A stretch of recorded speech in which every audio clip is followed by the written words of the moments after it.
वह बूढ़ी माँ रुखसाना अपने घर में अकेली बैठी हुई है।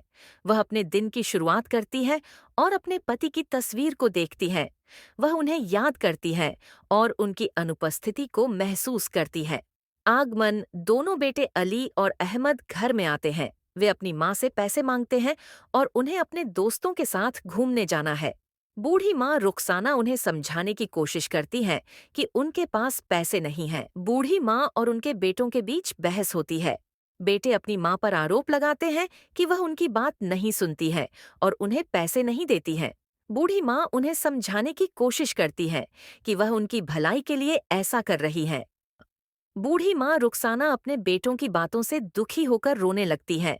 वह अपने आप से पूछती है कि क्या उन्होंने अपने बेटों को सही तरीके से नहीं पढ़ाया है। वह अपने बेटों के बचपन को याद करती है और उन्हें लगता है कि उन्होंने अपने बेटों को गलत तरीके से पाला है। बूढ़ी माँ के बेटे उनकी बातों को अनदेखा करते हैं और उन्हें छोड़कर चले जाते हैं। बूढ़ी माँ रुखसाना अकेली बैठी हुई है और अपने बेटों की अनुपस्थिति को महसूस करती है। अपने बेटों के बचपन को याद करती है। वह उन्हें अपने साथ खेलते हुए और उनके साथ हंसते हुए याद करती है। वह सोचती है कि क्या उनके बेटे कभी उनकी बात सुनेंगे और उन्हें समझेंगे। बूढ़ी माँ के बेटे घर वापस आते हैं और अपनी माँ से माफी मांगते हैं। वे अपनी माँ को समझाते हैं कि वे उनकी बात नहीं सुनते हैं क्योंकि वे अपने दोस्तों के प्रभाव में हैं।